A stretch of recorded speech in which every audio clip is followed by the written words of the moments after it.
Seorang bintara Polri ditangkap oleh Bidang Profesi dan Pengamanan Polda Sulawesi Tenggara lantaran diduga terlibat skandal kasus LGBT. Direktorat Reserse Kriminal Umum Polda Riau berhasil mengungkap pelaku LGBT melalui aplikasi Kencan Online.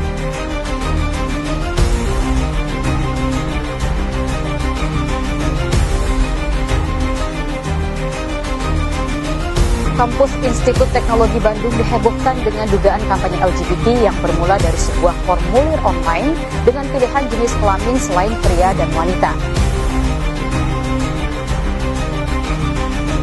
Kampanye anti-feminisme pernah ramai di media sosial yang dilakukan kelompok konservatif. Kampanye ini muncul dari mispersepsi yang menyederhanakan feminisme sebagai liberalisme barat. Don't say Islam is against feminism, because please forgive me, you're wrong. And don't tell me Islam is all feminism, you're also wrong. So what is feminism? It came at the end of last century, in the end of the 1900. It's a range of social, political, ideological movement. It's a movement. There's no religion here, by the way. Assalamualaikum warahmatullahi wabarakatuh. Halo semuanya, selamat datang di podcast kami yang di sini kami akan membahas tentang isu-isu kontemporer dengan sudut pandang Islam. Nah, pada episode kali ini nih kita akan mengangkat sebuah topik yang seringkali menjadi bahan diskusi hangat di media sosial, bahkan dalam kehidupan sehari-hari, yaitu tentang perspektif Islam dalam feminisme dan disorientasi seksual. Dua isu ini tidak hanya menantang norma sosial, teman-teman, tapi juga memunculkan pertanyaan yang besar. Bagaimana Islam tersendiri melihat dari fenomena yang terjadi? Betul banget, topik ini memang agak kompleks dan banyak dari kita yang mungkin pernah nih mendengar atau bahkan menggunakan istilah feminisme tanpa memahami akar, tujuan, serta dampaknya. Nah, demikian pula dengan isu disorientasi seksual yang mana kita hidup di era di mana identitas seksual ini menjadi semakin cair dan penerimaan sosial terhadap LGBT semakin luas. Namun, sebagai Muslim, tentu kita tidak bisa hanya melihat dari sisi sosial saja. Kita harus menilai berdasarkan nilai-nilai yang diajarkan oleh Islam. Nah, untuk itu, hari ini kita akan menghadirkan 3 narasumber yang akan berbagi pandangan dan juga pengetahuan mereka mengenai tentang topik-topik tadi. Nah, mereka ini akan membantu kita untuk memahami fakta, terus juga problematika, serta solusi Islam terhadap feminisme dan juga disorientasi seksual. Semoga dari diskusi ini bisa menambah wawasan, mencerahkan pikiran, serta memperkuat keyakinan kita terhadap keindahan Islam. Sebelum kita mulai, yuk kita kenalan terlebih dahulu dengan para narasumber kita satu persatu. Mungkin bisa dimulai dari narasumber pertama untuk memperkenalkan diri.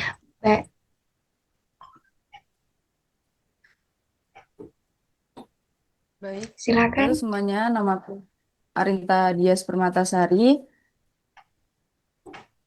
Halo semuanya, perkenalkan aku Gariza Komala Budiani sebagai narasumber 2. Halo, perkenalkan nama saya Surya Ardian Kalbita sebagai narasumber 3. Oke, mungkin sebelum kita mengupas topik kali ini, kita mulai dari pembahasan dasarnya terlebih dahulu ya. Jadi apa sih sebenarnya definisi dari feminisme itu, serta bagaimana sejarah singkat dari kemunculan feminisme ini? Oke, jadi untuk definisi feminisme itu sendiri adalah gerakan yang lahir dari Barat pada abad ke-18 dan juga abad ke-19 yang menganjurkan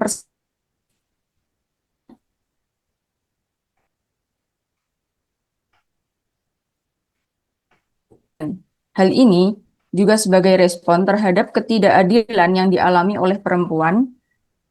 Di Barat pada zaman itu, perempuan disamakan dengan budak dan anak-anak karena dianggap lemah fisik maupun akalnya. Perempuan ini juga dibilang sebagai pembawa sial dan juga sumber malapetaka yang mengakibatkan peran wanita ini dibatasi dalam lingkup rumah tangga saja. Nah, oke, aku izin melanjutkan nih ya. Jadi, feminisme ini tuh berkembang dalam beberapa gelombang. Totalnya tuh ada 4 gelombang. Untuk gelombang yang pertama itu memperjuangkan hak-hak sipil dan politik seperti hak memilih. Lalu untuk gelombang yang kedua itu mereka tuh lebih fokus pada isu-isu reproduksi, seksualitas, dan juga ketimpangan di tempat kerja. Untuk gelombang ketiga dan juga gelombang yang keempat, itu kemudian menekankan kebebasan identitas gender dan juga seksual yang seringkali bertentangan dengan nilai-nilai Islam. Jadi feminisme ini bukan hanya tentang membela hak perempuan, tetapi juga mengusung ideologi kesetaraan mutlak bahkan dalam hal yang telah ditentukan secara biologis dan juga syar'i. Wah, udah mulai menarik nih ya. Lalu gimana sih feminisme ini sendiri bisa diterima di Indonesia, khususnya di kalangan generasi muda Muslim? Oke, jadi feminisme ini masuk itu lewat beberapa hal sih ya. Yang pertama itu lewat dunia akademik, media, dan budaya yang populer di Indonesia saat ini. Banyak orang itu menganut ideologi feminisme karena mereka pikir itu adalah cara untuk menentang patriarki. Banyak orang juga tidak menyadari bahwa beberapa nilai feminisme ini tuh tidak sesuai dengan ajaran Islam. Misalnya kayak tuntutan untuk kebebasan fisik yang mutlak, penolakan terhadap peran perempuan sebagai ibu rumah tangga, dan bahkan mendorong aborsi dan kebebasan seksual yang mungkin di zaman sekarang itu lagi banyak hal tersebut nih ya, marak-maraknya. Meskipun demikian, kebebasan dalam Islam ini tidak berarti sepenuhnya bebas tanpa tanggung jawab kepada Allah dan juga masyarakat. Oke, sekarang kita next ke masuk isu yang berikutnya itu tentang yang sangat krusial ya, jadi tentang disorientasi seksual. Mungkin bisa dijelaskan secara apa sih itu disorientasi seksualnya, Kak?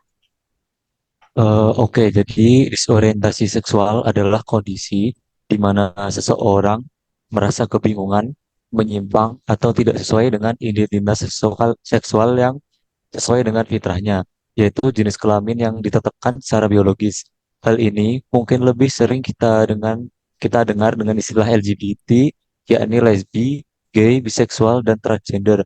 Jadi ulama fikih sepakat mengharamkan homoseks dan lesbian berdasarkan Al-Quran dan hadis. Disebutkan dalam hadis Nabi Shallallahu Alaihi Wasallam yang diriwayatkan oleh Muslim dari Abi Said. Oke, aku izin menambahi nih ya. Nah, homoseksual dan juga lesbian ini bukan hanya karena merusak kemuliaan dan juga martabat kemanusiaan aja nih, tapi hal ini tuh memiliki resiko yang besar banget, seperti dapat menimbulkan berbagai macam penyakit seperti kanker kelamin, HIV atau AIDS, sipilis, dan juga yang lainnya. Fenomena ini menjadi semakin luas karena ada narasi bahwa orientasi seksual itu adalah bawaan lahir dan tak bisa diubah.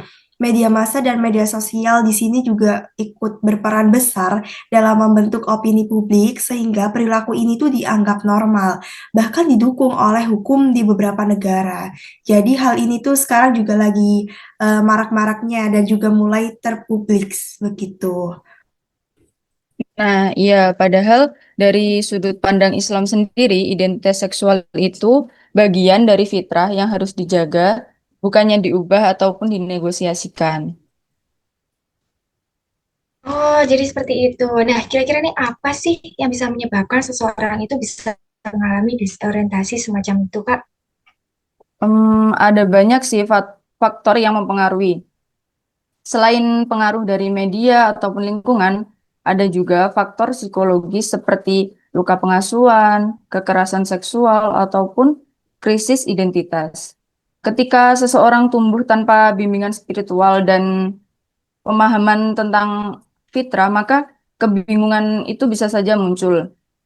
Dalam Islam sendiri, identitas seksual ini adalah bagian dari ciptaan Allah yang tidak bisa dinegosiasikan, dan kuncinya adalah menjaga fitrah karena itu merupakan bagian dari menjaga kemuliaan diri.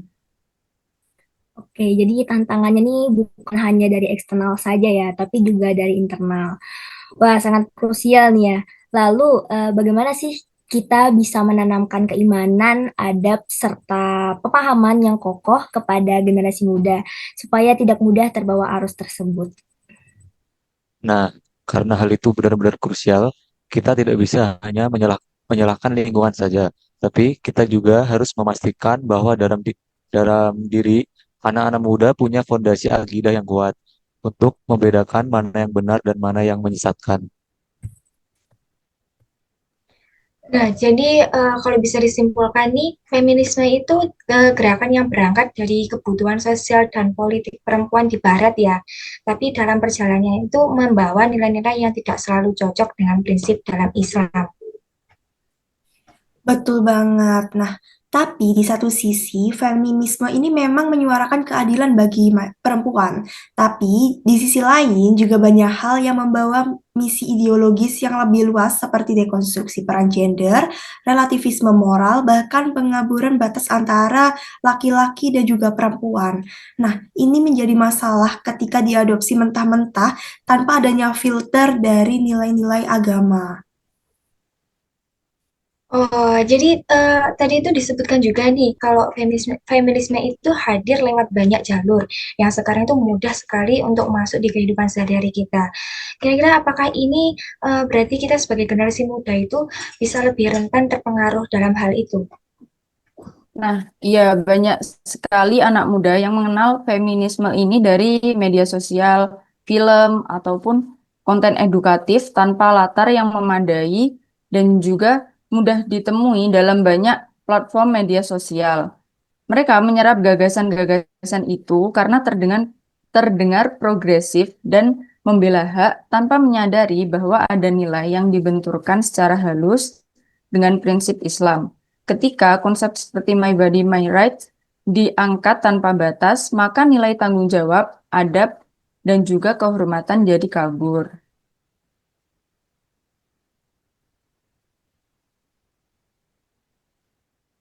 Wah, sepertinya topik kita ini udah semakin seru nih ya.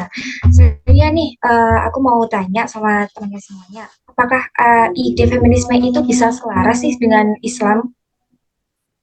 Jadi sebenarnya Islam telah menjamin hak-hak perempuan jauh sebelum feminisme muncul.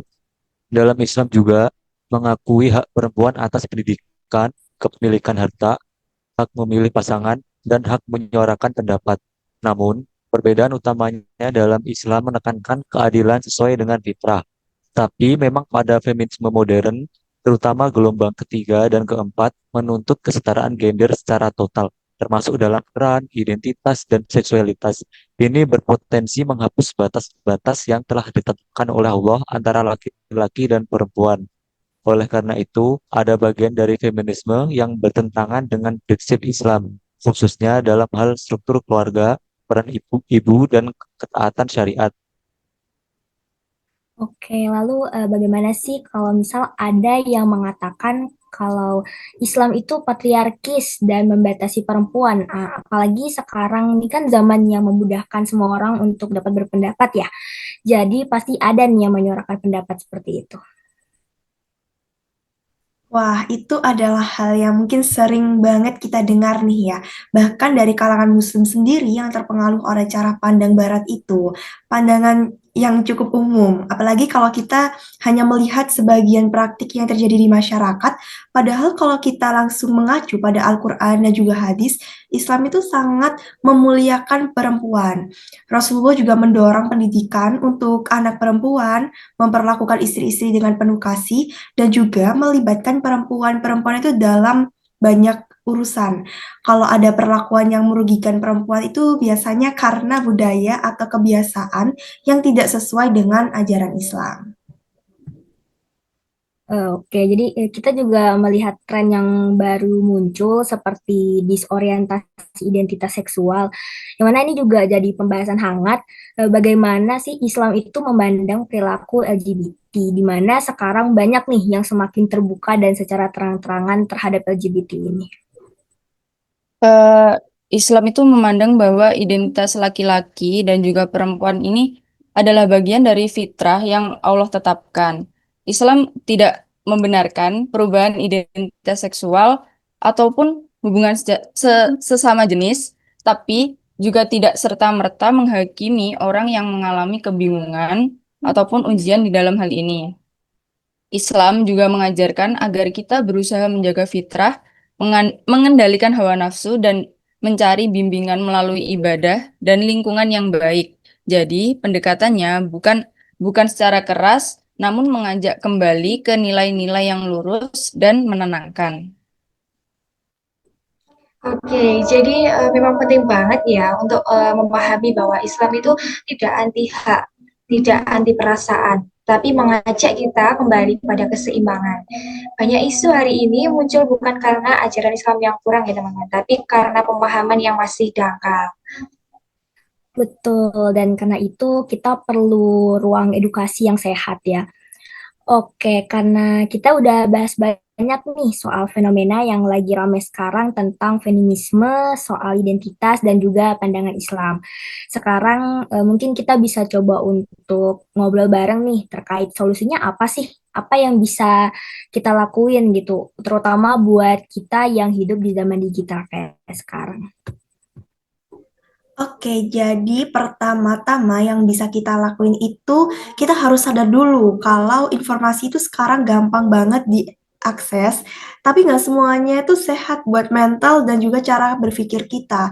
Jadi penting banget buat anak muda hari ini tuh bisa memfilter dan juga memahami lebih detail gitu agar pemahamannya tuh bisa lebih jelas. Islam itu bukan agama yang kaku, justru Islam tuh punya panduan hidup yang fleksibel tapi tetap punya prinsip. Kita juga bisa tetap aktif, berprestasi, berkarya, tapi tetap dalam batas yang Allah ridhoi. Nah, sering juga nih muncul dari keresahan kayak ada orang yang bilang tuh, kalau aku nggak ikut arus, nanti aku bakal dibilang kolot, gak seru. Atau juga ada yang bilang tuh kayak, oh nggak bebas jadi diri sendiri. Nah, itu menurut kalian tuh pendapat kalian itu gimana? Wajar sih kalau misalnya ngerasa kayak gitu, tapi penting juga buat kita tanya ke diri sendiri, aku mau hidup buat validasi orang lain atau hidup yang tenang dan bermakna ya. Kadang kita terlalu fokus pengen diterima sampai kita itu lupa sama jati diri kita sendiri. Islam ngajarin kita buat tetap jadi diri sendiri, tapi versi yang lebih baik, lebih dewasa, dan lebih bertanggung jawab. Oke, berarti itu sebenarnya kita nggak harus milih antara jadi muslim atau jadi modern gitu ya. Jadi sebenarnya itu keduanya bisa jalan bareng-bareng begitu, begitu ya teman-teman ya. Betul banget. Jadi kedua hal tersebut itu sebenarnya bisa jalan bareng-bareng teman-teman. Islam itu justru kasih kita arah biar gak kebawa arus kemana-mana. Jadi kita itu tetap bisa aktif di media sosial, ikut diskusi-diskusi, terlibat di suatu komunitas, tapi tetap bawa nilainya. Misalnya, kalau ngomong soal perempuan nih ya, Islam itu udah kasih tempat yang mulia, tinggal kita gimana cara menguatkan diri dan saling support. Kalau soal identitas dan pergaulan, kita bisa banget ngobrol, memahami orang lain, tanpa harus kehilangan prinsip kita sendiri.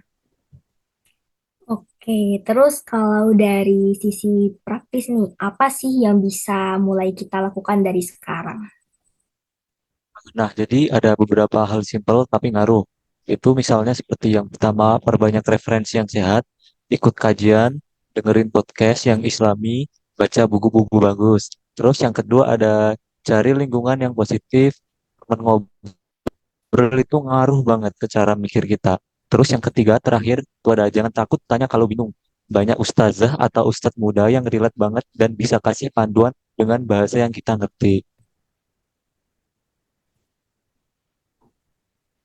Oke, dan satu lagi nih, aku mau nambahin yang mungkin penting banget untuk diterapin, tapi pelan-pelan aja, karena kita harus nerapin sesuatu tuh pelan-pelan aja, nggak apa-apa, nggak usah langsung perfect. Kadang kita itu terlalu keras sama diri sendiri, Islam tuh nggak ngajarin hal tersebut, tapi Islam tuh justru ngajarin kita berprogres, bukan instan.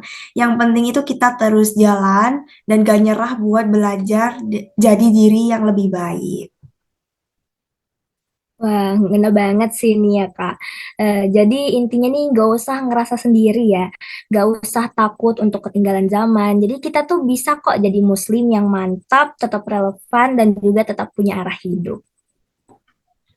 Setuju banget. Dan juga buat kamu yang lagi dengerin nih, semoga obrolan kita ini bisa kasih sudut pandang baru dan juga semangat baru buat lebih kenal Islam dengan cara yang ramah dan juga bijak ya teman-teman. Masya Allah, pembahasan hari ini sangat membuka mata ya. Dari sini kita bisa belajar bahwa tidak semua ide yang populer itu sesuai dengan Islam. Feminisme dan orientasi seksual itu bukan hanya isu sosial, tapi juga isu akidah dan identitas.